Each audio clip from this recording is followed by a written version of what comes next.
looking pretty good too, and I'd be lying if I said that Lyon didn't do the same. Now we'll get to see these two go head-to-head into Champion Select for the first time tonight. Cloud9 going to start off banning away some tankier options. Braum and Maokai taken off the table, while the response from Lyon Gaming is to remove Jarvan and Rakan from the pool. Yeah, the broadband, very much a lot of respect being paid to Lyon Gaming, taking that one away. Rakan as well, just a very strong champion in his own right, the most seen support throughout all of the play-ins tournament.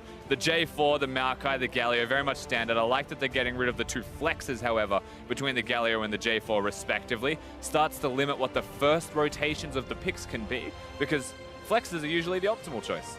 Yep, the Galio taken out, the Cho'Gath also taken out by Lyon Gaming, and it looks like Cloud9 is going to go ahead and look towards that AD carry position for their first pick, locking in the Kalista for Sneaky.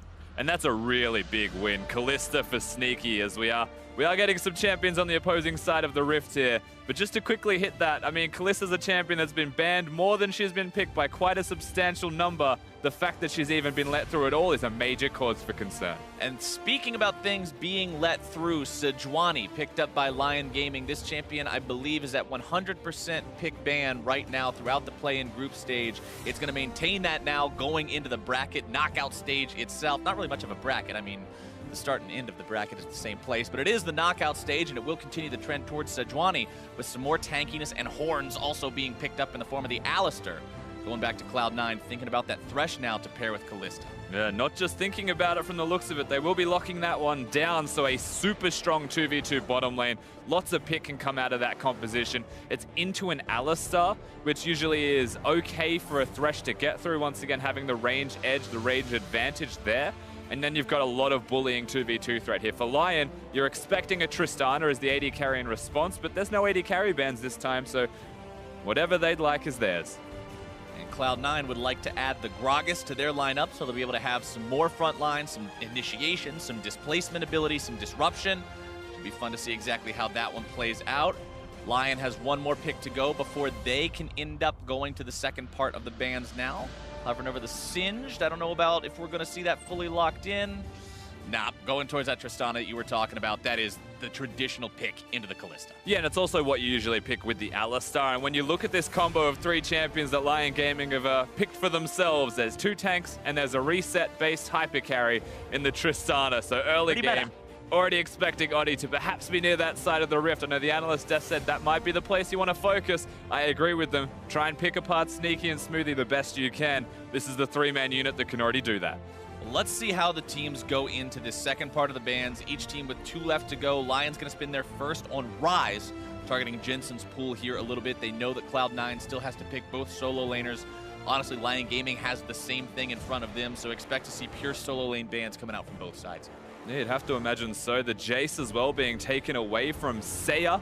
Most importantly, Seiya has been such a fantastic individual performer on the side of Lyon. He's one of the two carry points of the team, and I do appreciate that that is the place that they're going to focus. Jirol just plays team fighters primarily, but champions like Cho'Gath have been banned by Lyon, so it's even easier for the top lane pick ban. If you're Impact, all the time in the world, the concern is only going to be that red side counter pick that still rests with Lyon.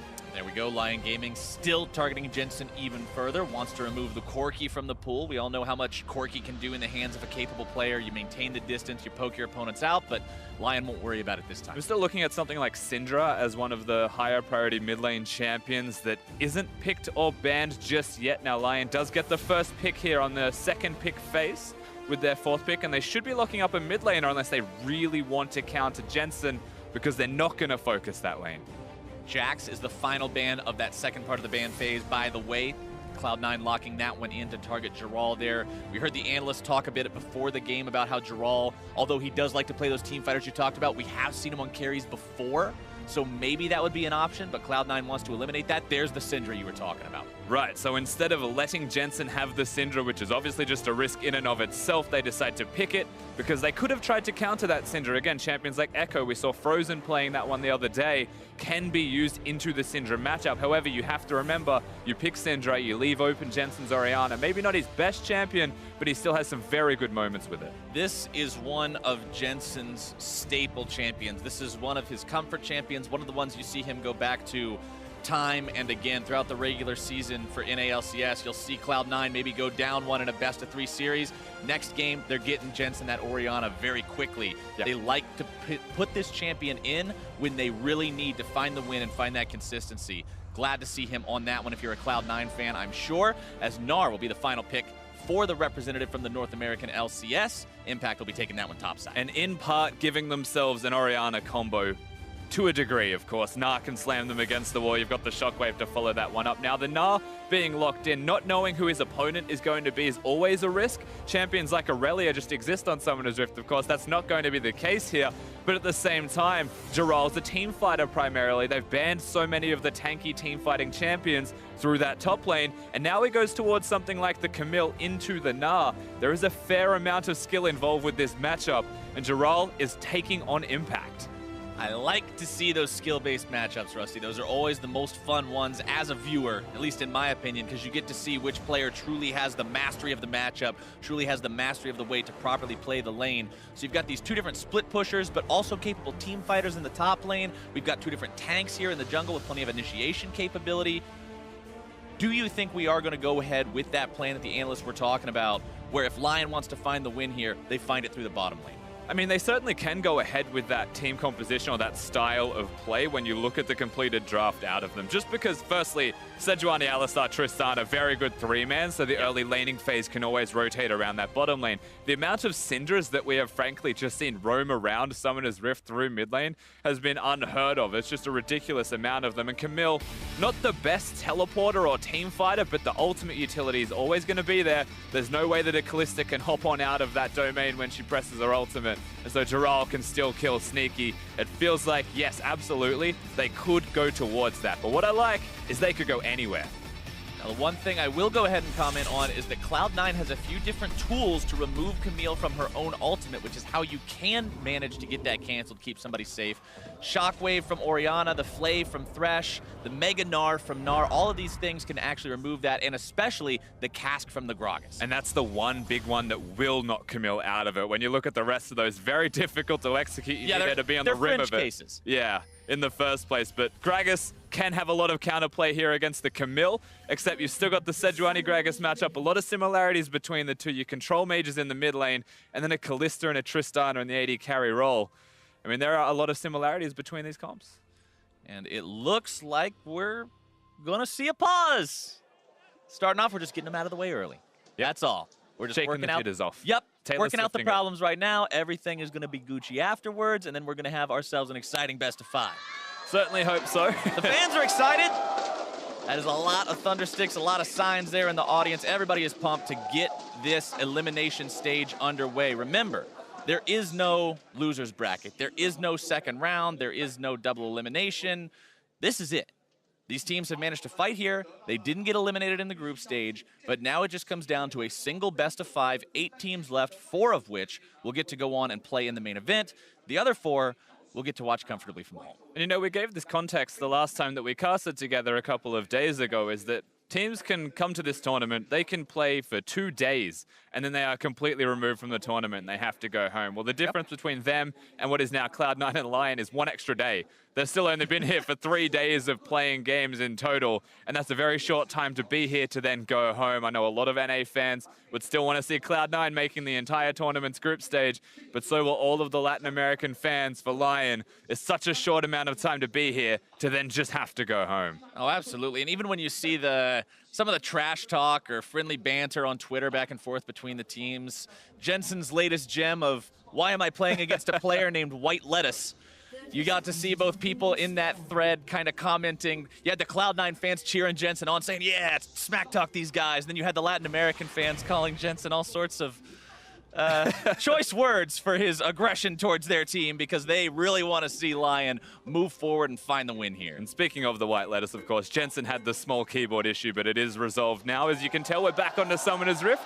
Fans back into being excited about this game happening. All right, let's see how everybody decides to start this one off at level 1, because right now it seems like we're getting pretty much standard operation across both sides. Everybody taking those defensive positions. You see a very early control ward actually placed down by the side of Lyon. on the edge of their jungle there to keep an extra eye out as they move towards that bottom part of the map. And if it comes down to the fan vote, it looks like it's 60-40 in the favor of Cloud9 on this one. So the C9 fans showing up in force today, one of North America's biggest fan bases, and it shows. Oh, but of course. Now, we have mentioned that control ward very briefly. That was Oddie, I believe, that has placed that one, as he only has the one potion in his inventory. It means he's only going to have the one potion there, so you'll have to watch the way that he passes himself through the jungle right now, skipping those raptors, which is what I expected to see from him. The question is, it can't be a scuttle. Where on earth is he going? Is he just going to do the cheese gank level 2 He's a top? Sejuani that is about to level 2 cheese gank top lane. Impact level 1. This is working. All right, here we go. Impact doesn't have his jump away, remember. Impact flash into the hook shot. They may just be able to find this kill. Audi with the flash. Impact goes down. First blood for Lyon. And Oddie just barely gets out alive as well, tanking the turrets. The absolute confidence coming out of Lyon. And I tell you what, that is not some bottom lane focus by any means. They want it straight into Impact's lane. Jirel picks a carry and shows that he can do it as well. The level 2 red buff into gank pays off. Lyon has got to be ecstatic about this one. And now they're having their blue buff stolen away. Now we get to see this one again, of course. The blue buff is going to be taken away. Impact never would have seen this coming. He probably should have flashed at the moment that Oddie threw out his first spell, but Jirel, that was so classy coming out of the top laner of Lyon. Just enough damage down to kill that Nah. That was very close between Sejuani dying for a trade for the 1-for-1 and perhaps not even getting the kill in the first place at all. But they get it. That is what matters. They get it. They coordinate it well enough to avoid the trade. Honestly, just really well played by the side of Lyon Gaming. And that's honestly what I really like to see in these kinds of games, Rusty. When you come into this, a lot of people would say, I think almost everyone would say, that Cloud9 is the team with the edge in this head-to-head between these two teams. So if you're the team that has their work cut out for them, if you're the team making that uphill battle, you've got to be creative. You've got to find different ways to find these leads and put yourself in a spot where you're no longer at a disadvantage. You're the ones that now have to be feared. You're the ones that people are saying, okay, well, maybe they're going to walk away with this. And it's that kind of creative decision-making, that unexpected play that I think can really put them in. And it wasn't even just creative. It was stylish, but it was confident. They had the confidence to make a play like that in a best-of-5 elimination round to knock yourself out of Worlds. The ward has spotted them, but Smoothie may still get Genthix here. Here we go. Genthix going to be the one who's initially targeted on this one. More CC coming out as the damage also follows up, and now Sneaky going to be jumped up by Adi, who shows up for the 3v3. Contract still staying on the front line. Smoothie going to be looking for more now as well. Ignite down onto Genthix. There comes your body slam.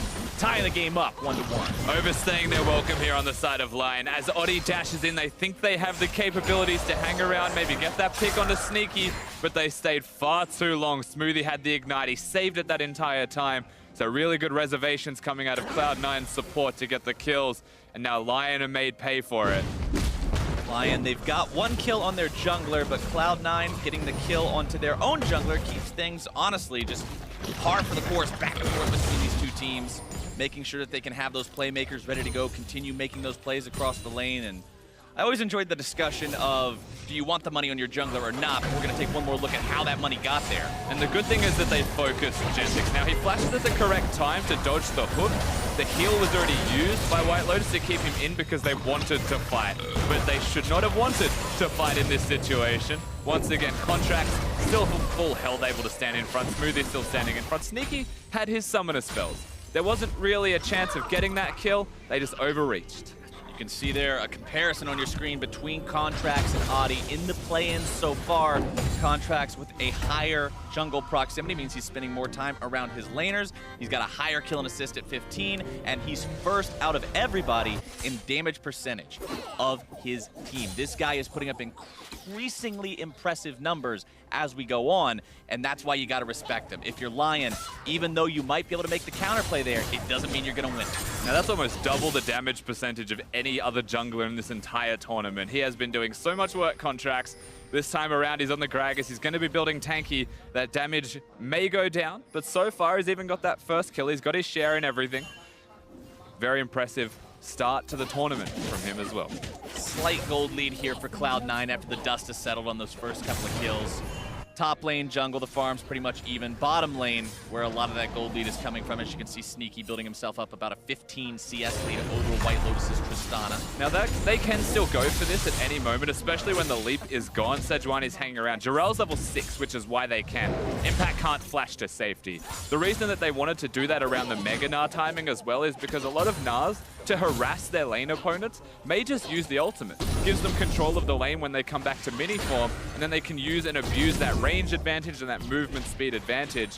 They don't get the gank off this time, but I like the idea coming out of Lyon. Impact's just too hard to gank, it seems. You can also see a lot of wards placed down by Lyon Gaming in this top part of the river, really keeping an eye on if Impact is calling contracts up there for any kind of help, whether he's coming over the wall, walking up the river itself. They got the Scuttle Crab for him. They really want to keep tabs on contracts moving around this northern area. They definitely do, but none of the vision is too deep. They've just got one over the wall where the explosive plant is, and that's probably the deepest vision that they will have for finding contracts. A lot of what they're doing right now, it feels like, is just controlling neutral areas so that they can unlock Oddie to at least move. He's got freedom. He knows if they're invading him as the Sejuani, and then they can react and counterplay for exactly that. But C9, I mean, they haven't had any crazy aggressive moves. They stole a blue buff, but past that point, nothing yet. You will start to see that vision grow from C9 now, however.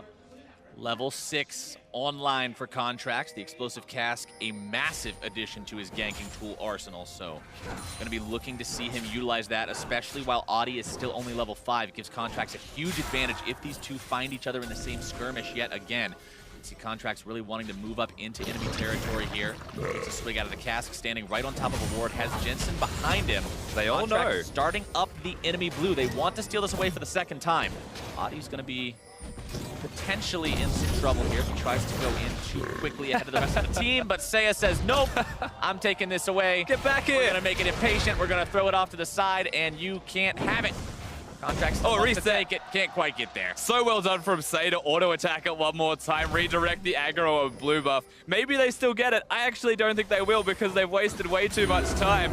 White Lotus and Genthix wanted nothing to do with that.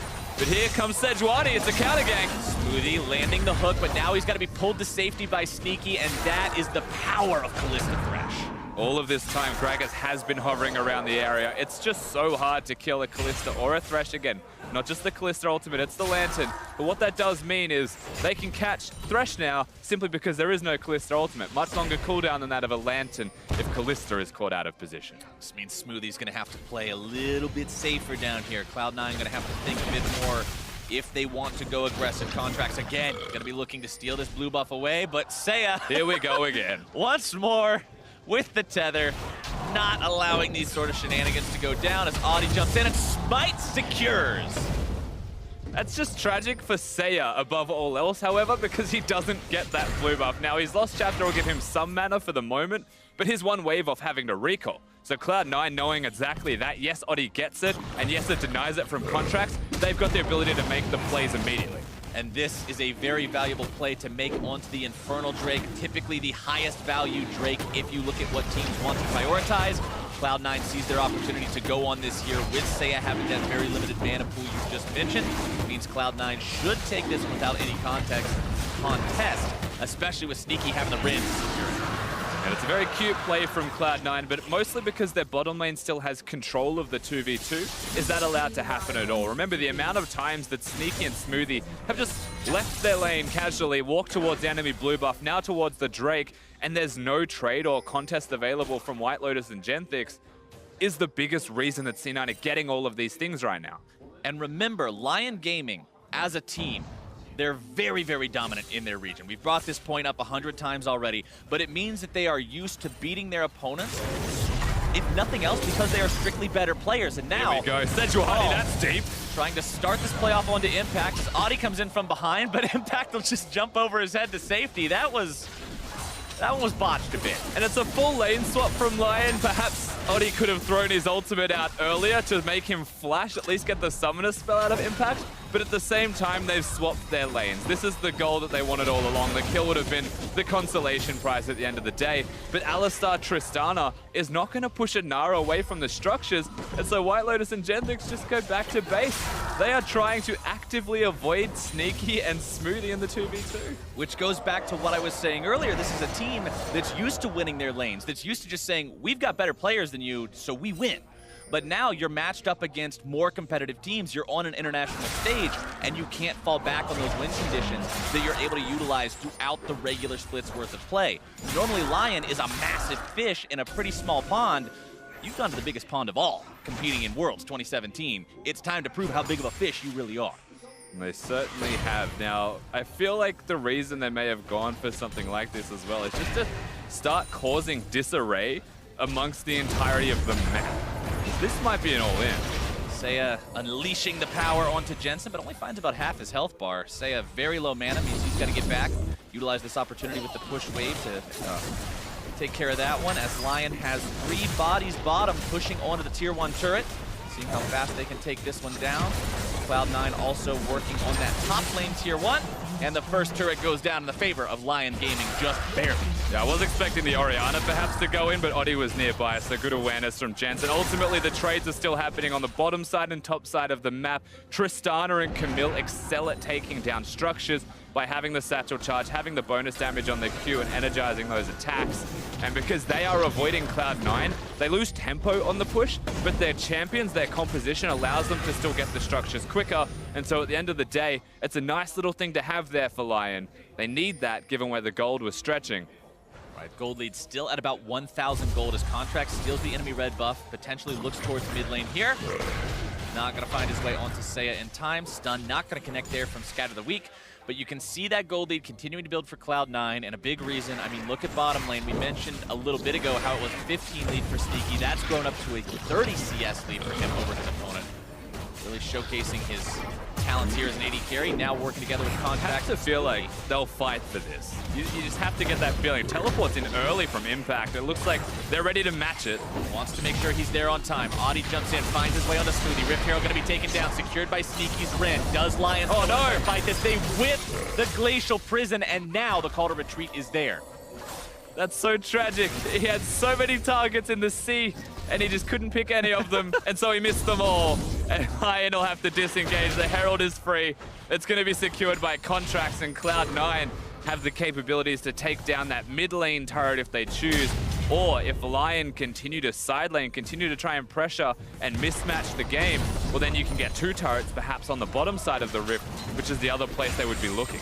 That feels so bad if you're Lyon. You got everybody there, you put all that effort into it, only to have the Glacial Prison miss, and then you call the whole thing off.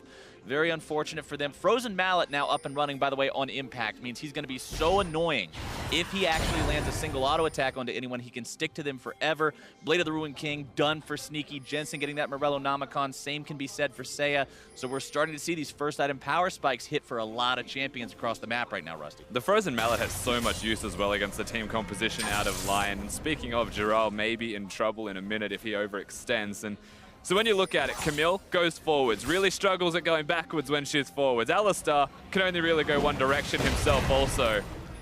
Contracts really wants this blue buff. He is just obsessed with this thing, constantly trying to steal it away. Look at Seiya's mana. Every single time he goes for the blue buff, he pushes away if he overextends, and suddenly the smite has been used twice in a row. So whether Contracts gets it or not, as long as Seiya doesn't have it, Cloud9 are winning. Yeah, it's still a win. You don't have to steal the thing away, just put it on Sejuani.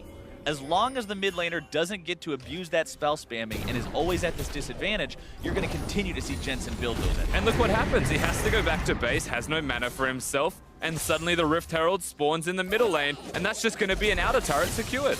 Giral and Impact getting into that 1v1. Impact jumping forward almost onto the Mega Gnar. Lands another boomerang, continuing to apply the slows, but Audi is here, and now Impact may have found himself in not an ideal situation. Going to be stunned up underneath the turret and outplayed.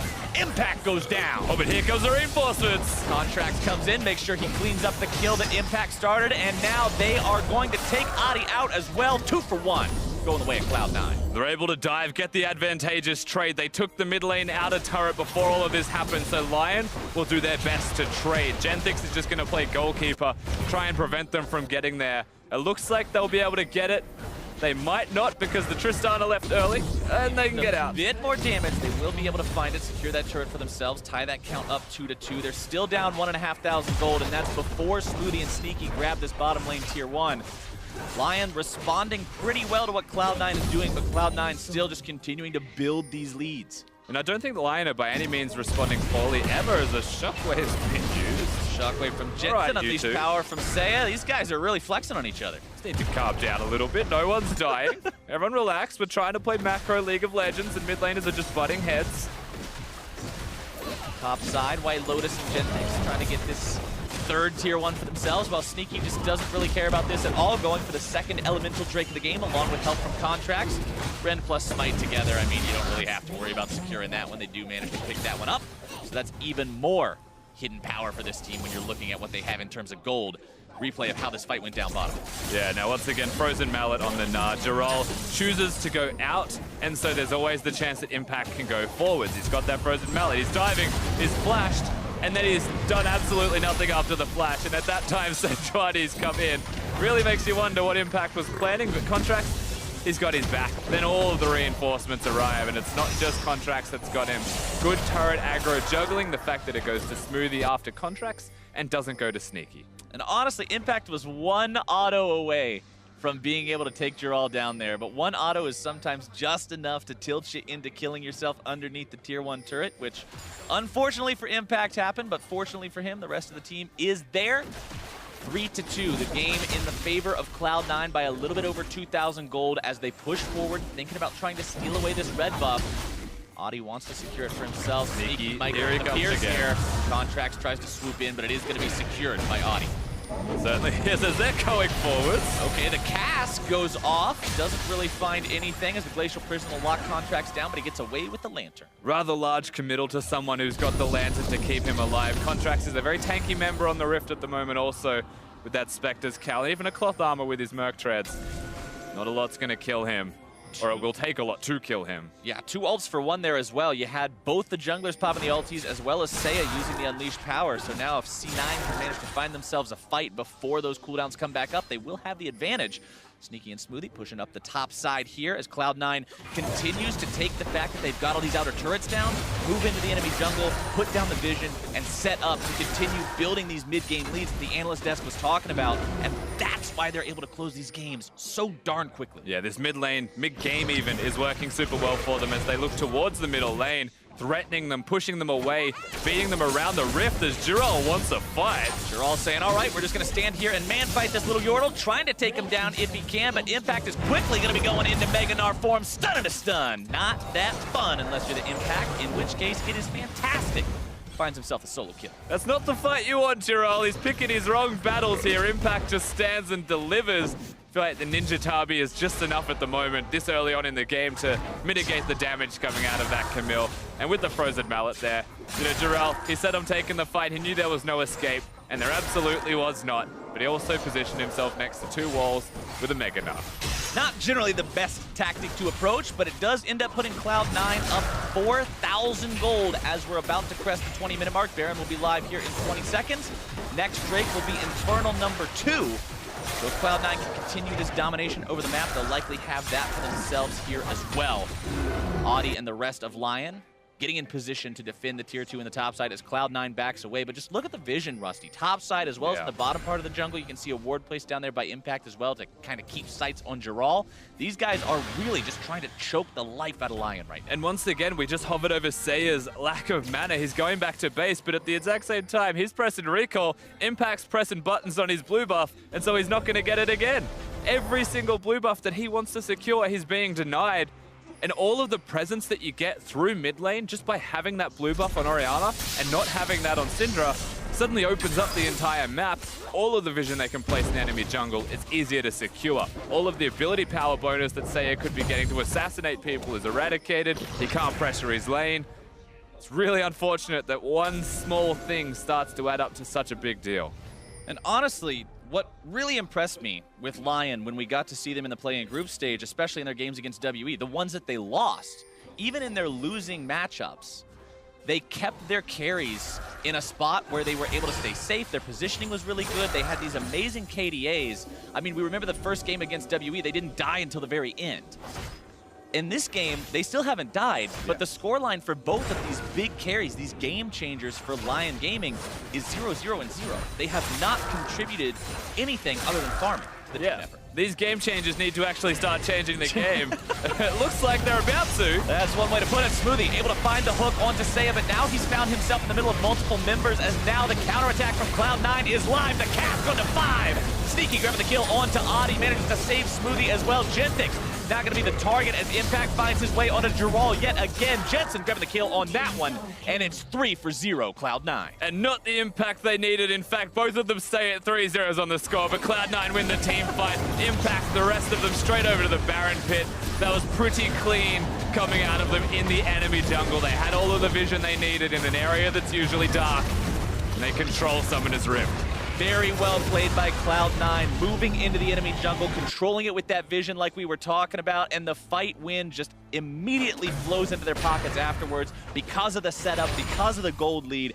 This is what they were looking for, and honestly, this is right in line with what we were expecting. Like they talked about in the introduction to this game, Cloud9 is ending their games on average 26.5 minutes, and this is why. And it all starts with Smoothie well out of position. They can see Odi clearing a ward, however, so they know where the Sejuani is. They don't see the Syndra. Their reactionary play to that Syndra is incredible.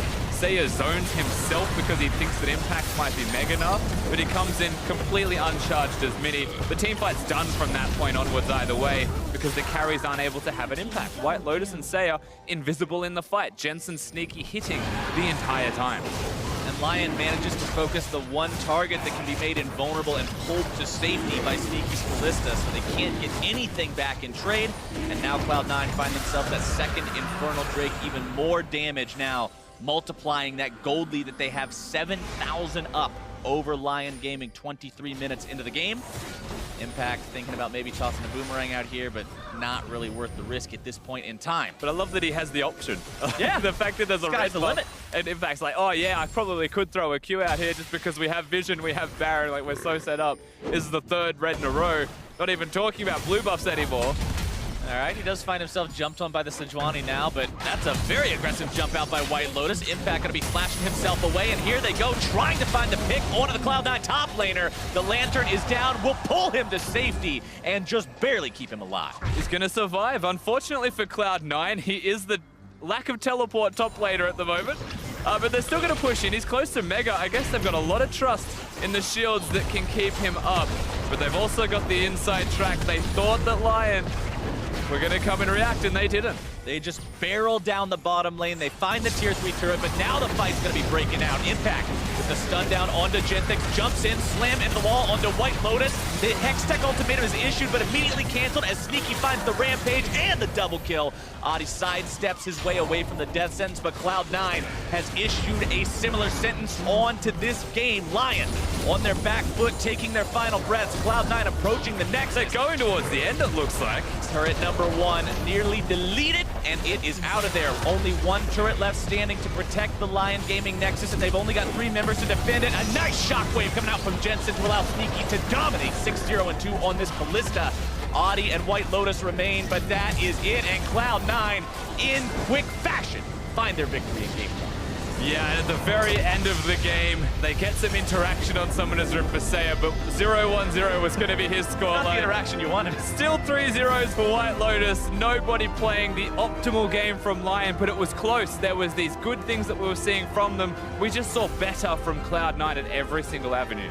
Cloud9 looks like the same team with the same momentum that we saw in the group stage. And towards those questions we were talking about that you proposed where you said people are wondering, how tough was WE? How tough was Cloud9's group? Were they able to win so quickly because they were up against weaker opponents, or were their opponents strong and they just look that good? And going up against Lyon Gaming, who we were saying looks like the best Pool 2 team, Pool 2 seed, whatever you want to call them. Cloud9 finished them off just as cleanly in this first game. And a lot of this comes down to Contrax's play, being able to go to the enemy blue buff, timing enemy jungle camps, the vision that Cloud9 were playing, but most importantly as well, just winning their lanes. Having control of their lanes then relates to getting into that jungle, winning all of Summoner's Rift at that same time. And that's just compliments of perhaps being able to best their players that they're versing against, who are meant to be top-tier challenger players. Well, to hear more about how Cloud9 took game 1 of the series, let's send it back to the analyst desk. Thank you very much, Flowers. The first thing we want to take a look at is the pick and ban phase, because it feels like both teams actually had very, very solid drafts. Yeah, this is probably the first time so far in Worlds that I've looked at both team compositions and gone like, okay, I feel like both teams walked away with things they really wanted here. Cloud9 have comfort with the Thresh, the Gnar, and the Orianna, and then they have some power picks with the Kalista and the Gragas. And then on Lion's side, they have a winning top lane later on in the game. They have a mid lane that doesn't lose, and then they have scaling with the Tristana, which is comfort for White Lotus. And the big thing for me is just that whenever you have two competent teams drafting, you're always going to end up with evenish trades. So C9 get more around their bot lane. You end up with more for Lion around the top and mid side, and that is actually probably good for Lion, all things considered. This is where you want to be putting your pressure up on the top side. We're talking about maybe snowballing around impact, and it was just a situation where if Lion's able to execute, this is a great draft for them. And we talked a lot about Geralt being one of those potential guys to step up and carry. And if we take a look at this first blood coming into the game, we can see that Lion actually do a very good job of executing on an early snowball play. Yeah, I've been loving Adi's routes to try and set up his team. The one where he played against the Ezreal, this one to also have Geralt flash on the E. And taking E level 1 on the Camille, this is a very thought through level 1, level 2 here to get that kill. Very smart, but also required a lot of execution. That was not an easy kill to secure. They're able to grab it, and the thing, it didn't actually end up snowballing the game at all, because I think C9's blue buff control was immaculate. They didn't give a single blue buff over to Sia this entire time, and so while you want to keep snowballing around the top side, you just never have a chance to do that because there's so much pressure in your bot jungle, also with C9's bot lane playing very well. The other thing for me feels like because the kill goes over to Adi, it's significantly worse. Because if Camille gets that kill, maybe we start to see the snowball. But the second we left that early game, it felt like Camille never even got the chance to go into that 1v1 with any kind of advantage because the teams were moving around the map so much. Yeah, and there's just so much pressure bottom at that point. Adi has to give up his entire bottom side jungle. The blue buff ends up affecting mid lane. So now you've kind of given away an advantage on the bottom and the mid side of the map that C9 actually, well, they turn it into an advantage for themselves. And now Lion kind of have to play through top and jungle, but your jungle isn't getting as much experience, right? So it's really just top lane at that point, who didn't even get far enough ahead, like you said, because they didn't get the kill, they got the assist. Yes, C9 took this kind of really explosive level 1, level 2 gameplay and then just grinded the game out. There was that good single kill in the bot lane out of Sneaky when Contract showed up, and then they take that turret, they take the Infernal Dragon, they flip up to the top side, and I will say Lion had really good macro keeping up with them. Camille read that was coming, went down to the bot side, actually enabled them to get the first turret gold before C9, but it just wasn't enough because they were always at CS deficits and they were giving away blue buffs and things like that. And these are the small things that I feel like we don't see enough in emerging regions in terms of game plan from what Cloud9 had. Cloud9 are saying the blue buff is literally what's going to control this. The blue buff can go over to anybody but Seiya because he's the wave clear. Even when they just get him low on mana, they force him out. That's when they Rift Herald mid lane, right? They keep doing these things around this one objective timer. It doesn't have to be a turret. It doesn't have to be these rotations. It just has to be this pressure point of the bottom is winning, your jungle is winning, and your mid lane is going even. Just make sure you give Jensen blue because you started it, and then the blue timers are actually staggered so you can always contest the enemy one. And while it did feel like Lion were keeping up for so much of the early game in terms of macro plays, it felt like C9 always just got a little bit more. That Infernal, that Rift Herald, and we got to the point where Camille, who we thought would be able to win this lane matchup, Impact goes for the early Frozen Mount, and suddenly this isn't even a point on the map where they win anymore, where Gnar is actually comfortable taking the 1v1s. It did feel potentially like Geralt wasn't playing it as aggressively. A lot of these trades started out with Impact getting his first hyper proc and a good chunk of damage back onto the Camille, but it's understandable that he's playing in that situation because you are down this pressure everywhere else on the map. It can feel a little risky to just brute force a play. And something that was kind of obvious from the draft here was they were trying to put something, make something happen in the top lane, whether it was Lion or Cloud9, both kind of opted into it. There are 6 top lane bans, and then they pick the Gnar, which is a S tier in terms of line pick for Cloud9. And that means that you're looking at your 8th top laner, and he goes for Camille, which of course isn't completely out of his wheelhouse, but it's not one of those neutral tanks. It means you have to play the top lane in some way, shape, or form. If you're picking a carry, you can't just leave it there. And so they end up having to go there, which allows bottom side to be the opening for Cloud9 to take. And we'll have to see what Geralt can do moving forward, because we talked a lot about him being a potential point where Lyon can play around, and now it looks like that might not be quite as confident as it was before. And as we moved later into the game, we saw in our second replay that once C9 did get control, most of the game wasn't bloody, but they finally found a way to find those kills. Yeah, this game ends up being 24 minutes and 42 seconds, because once they get that lead, it just goes insane. Yeah, I mean, this is what C9 does so well. They pick a fight in the enemy team's jungle. Doesn't start out super well, but Thresh can afford to be a little risky, just given that he has the Kalista backup. They end up saving Smoothie. The rest of Lyon is already committed to this fight. Impact's wreaking havoc out on the backside, and the one target that they were trying to kill was the enemy team support, so no surprise when he lives, that fight goes south very quickly. Yeah, Smoothie actually had a fantastic game. It's not going to show so much in the stats, but the way he was deflecting ganks and starting things off was... There was one play, I swear, go back and rewatch this. He hooks White Lotus, and then the Alistar goes for the counter engage, and he flays him out of his headbutt. It's those little plays that, you know, like Zyrene's saying, don't show up in the stat line, but were the world of difference in why their bot lane was able to keep pressure up the entire time. And we saw that transition as well into the CS numbers coming in from Sneaky. He had a wild lead at a couple of different points in the game. Felt like he was just a little bit ahead pretty consistently throughout the course of it. But now we look at Lyon Gaming. C9, they seem to be in control. They seem to be driving this series forward. What does Lyon do to step back into this? What has to change? Well, I like the fact that they took blue side away here. They tried the carry top approach, and we were saying in the pregame to this that they have two different ways they can look at it, the carry top or carry bottom. Carry top didn't work. Maybe you don't go completely away from that game plan, but you invest more resources down to your bot side, get the favorable lane matchup, because even though Alistar Trist can all in early on, if you're putting a lot of resources top, your bot lane can't play aggressive, and you saw that they had to see level 3 to the Kalista Thresh. Yeah, and Kalista Thresh is that combination that kind of emerged during Rift Rivals, right? It was even throwing Rakan in there too, but that's getting banned away. So the Kalista Thresh, they can save each other. So post level 6, it's very hard to make something happen there. And we saw Audi go for some ganks to try and turn that one around. They even like lane swapped out of it, but it's still proving a little bit futile there in terms of like what you can actually do against that lane. So I feel like Kalista making it through is a bit of a mistake here, but since they're swapping sides, maybe they're saying Cloud9 have to ban it this time. And I just want to know what the priority is going to be now coming in and changing sides, if they actually want to take that Kalista, if that's the style they want to play, or if they're going to continue to invest early into the top side of the map to try to shut down Impact. I assume C9 will stay for most of the game plan, throw a lot of those bans up around the top side, and they are totally comfortable taking the Tristana themselves. I'm sure C9 would play either side of this matchup to a degree. Maybe they don't want to completely give up the Kalista because we saw White Lotus get a pentakill on it, so that's still a little risky, but I don't mind the idea of C9 going for a very similar game plan. All right, we'll see what the adaptation is. Cloud9 struck the first blow. We're going to see if Lyon Gaming can fight back in Game 2. The series continues right after this break.